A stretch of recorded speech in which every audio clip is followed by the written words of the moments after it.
Hey guys, this is Shrouded Cuteness, and today I'm going to show you how I create my characters. So the first thing I do is I always have a personality ahead of time.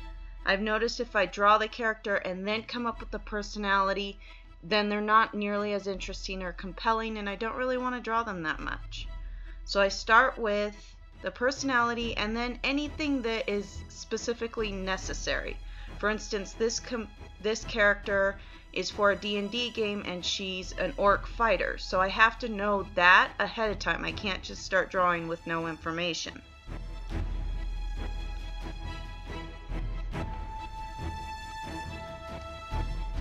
The next thing I usually do is go onto Pinterest and get some ideas. You'll see them to the right and the left of this image when I zoom out. I'll just grab images that remind me of the character I want. Sometimes I'll take specific things from those outfits that I get, and other times I'll just use them as a reference. For instance, I have like 2 or 3 images up of her hood, but I only wanted the hood. The actual top that she's wearing, I end up in the end designing myself. But the skirt is almost exactly that skirt. I think I even take the colors of that skirt. And the weapon, I mostly did myself, but I have a couple up there for inspiration. So you can use as many or as little inspiration items as you like. The trick is to not use so many items that the character looks like another character. For instance, if you had a character set in the Harry Potter world at Hogwarts and whatnot, you wouldn't want to dress them exactly like Hermione and have the hair exactly like Hermione and have the mannerisms and personality exactly like Hermione. You want to make something original. So you can take ideas from other things, but don't take the entirety of another character. Or even, oh, it looks exactly like Hermione, but she's blonde. Or something like that. Like, try to be at least partially original.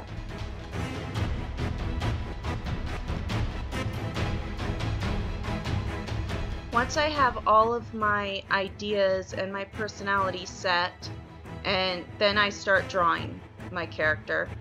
And once the drawing's complete, that's when I start filling in the background, the weaknesses, things that I'm going to need to know to use that character anywhere.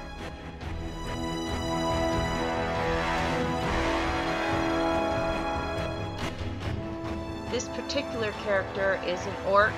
I knew she was an orc fighter before I started. I actually knew a little bit about her background before I started. I knew that she was raised by humans, and that's why she's a fighter and not a barbarian.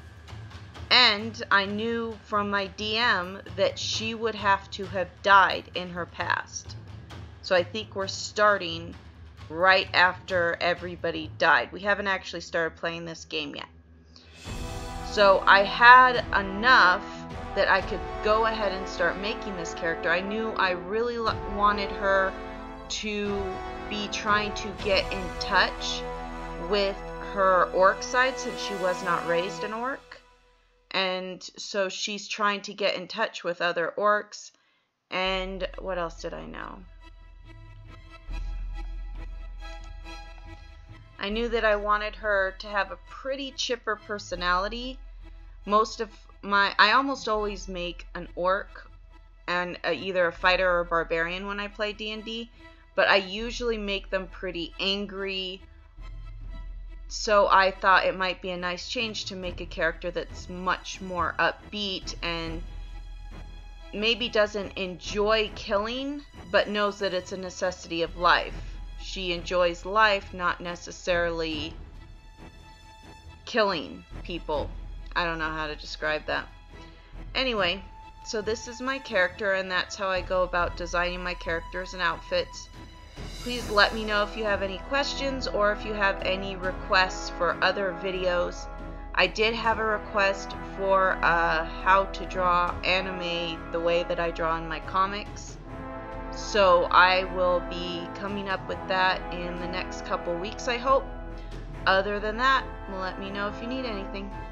and just enjoy the rest of this speed paint. Thanks.